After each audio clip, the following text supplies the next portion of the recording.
صلی علی رسول کریم. اما بعد، بزرگوں میں حضرت شیخ زین العابدین کی بڑی وقت ہے. بہت بڑا بزرگ، بہت بڑا شیخ سمجھتے ہیں. ان کی عاجزی اور ان کے ساری کی ایک دعا میں سناتا ہوں. پہلے بھی سنایا ہے، اس میں بھی مختصراً وہ پیش خدمت ہے. اسمعی کہتے ہیں کہ میں نے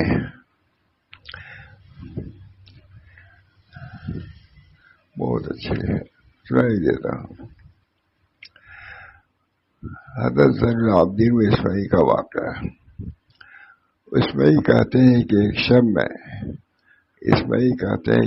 شب میں بیت اللہ شریف کا میں طواف کر رہا تھا.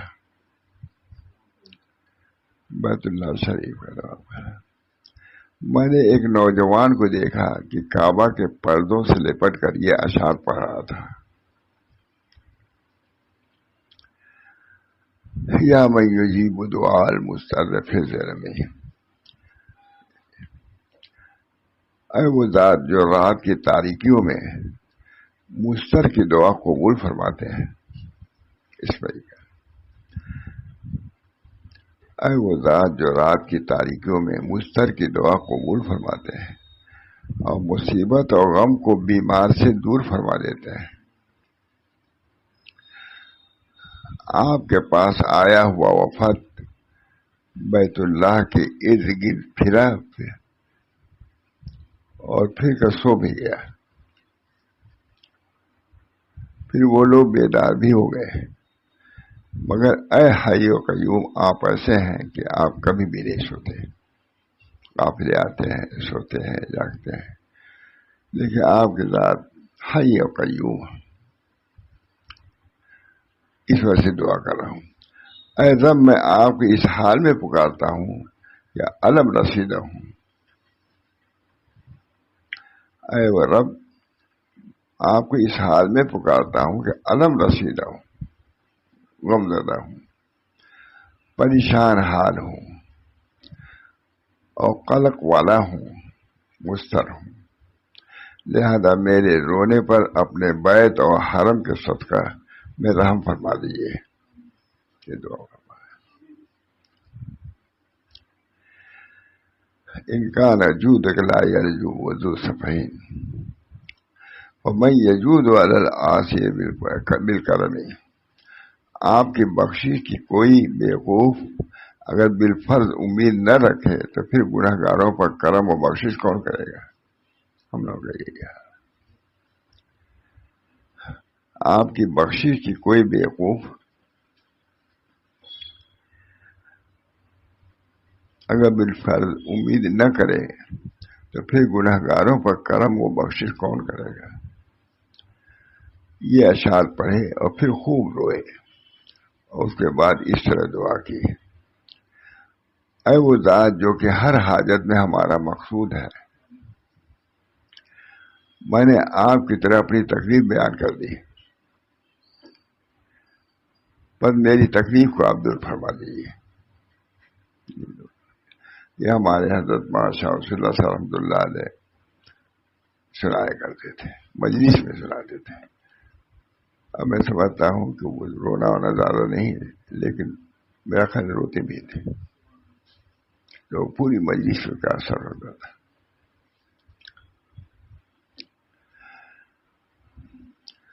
اے رب، میں آپ کو اس حال میں پکارتا ہوں کہ علم رسیدہ ہوں، غم زدہ ہوں اور پریشان حال ہوں اور قلق والا ہوں. لہذا میرے رونے پر اپنے بیت و حرم کے صدقے میں رحم فرما دیجیے. بیت اللہ شریف. ان کان جودک لا یرجو ذو صفحین. آپ کی بخشش کی کوئی بیوقوف اگر بالفرض امید نہ رکھے تو پھر گناہ گاروں پر کرم و بخشش کون کرے گا؟ اچھی دعا وہی کر سکتے تھے. یہ یہ اشعار پڑھے اور پھر خوب روئے. پھر اس کے بعد اس طرح دعا کی: اللہ ایھا المقصود فی کل حاجت شکوت الیک ذرا. کہتے ہیں اے وہ ذات جو کہ ہر حالات میں ہمارا مقصود ہے، اے وہ ذات جو کہ ہر حاجت میں ہمارا مقصود ہے، میں نے آپ کی طرف اپنی تکلیف بیان کر دی اور میری تکلیف کو دور فرمائیے.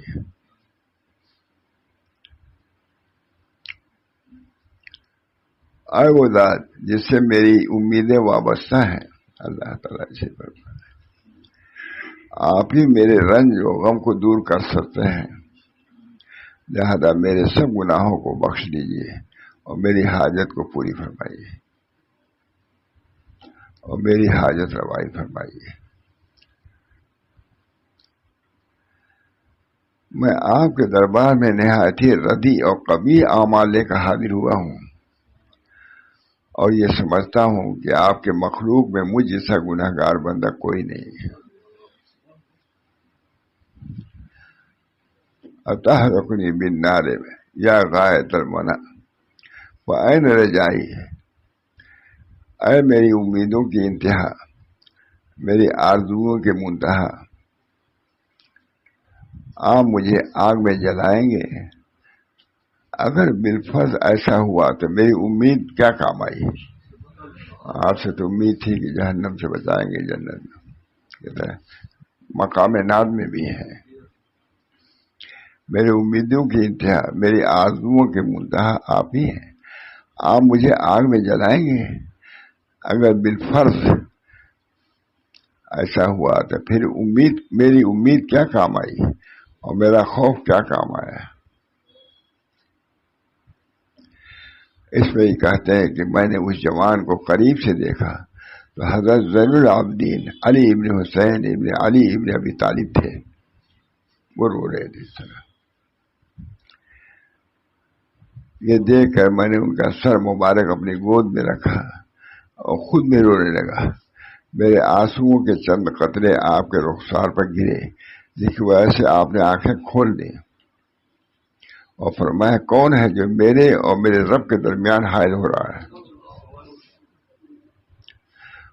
اور مجھ پر ہجوم کر رہا ہے؟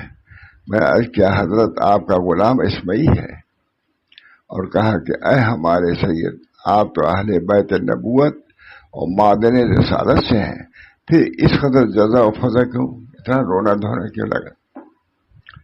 اب سنیے کہ اللہ نے نہیں فرمایا ہے انما یرید اللہ لیذھب، یعنی اے اہل بیت، اللہ تعالیٰ ارادہ کرتا ہے کہ تم سے گندگی دور کر دے اور تم کو خوب پاک کر دے. آپ نے فرمایا اے اس میں یہ کیسی بات کہتے ہو؟ اللہ تعالیٰ نے تو جنت میں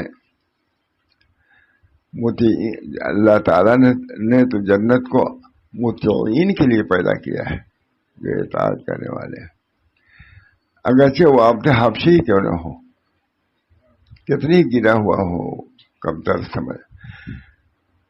اگر وہ اطاعت کرتا ہے تو اللہ تعالیٰ اس کو جنت میں لے جائے گا، اگرچہ وہ عبد حبشی کیوں نہ ہو.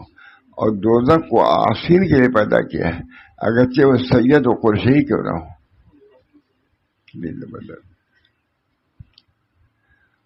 اور کیا اللہ نے یہ ارشاد نہیں فرمایا وَإِذَا نُفِخَ فِي الصُّورِ،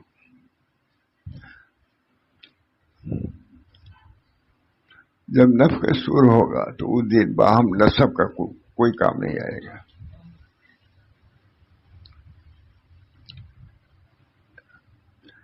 یعنی جس کی نیکیوں کا پلہ بھاری ہوگا،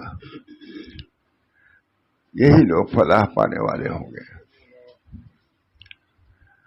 اور جن کی نیکیوں کا پلہ ہلکا ہوگا یہی لوگ ہیں جنہوں نے اپنے نفسوں کو خسارے میں ڈال دیا ہے، جو کہ جہنم میں ہمیشہ پیش رہیں گے. حضرت فرما رہے ہیں ہمارے اس کے بعد سبحان اللہ، کس قدر پاکیزہ حال تھا آپ کے قلب اطہر کا، اور اس میں بھی کس قدر متبع سنت تھی کہ رسول اللہ صلی اللہ علیہ وسلم کے حال کی تصویر بعد والوں کو پیش کر دیا کہ اس طرح اللہ کے در میں رویا گرایا جاتا ہے.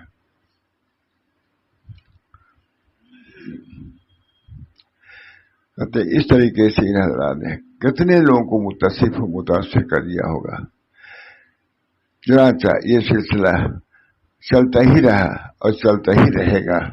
لوگ ایسے لوگ پیدا ہوں گے جو اگرچہ قلیل ہوں.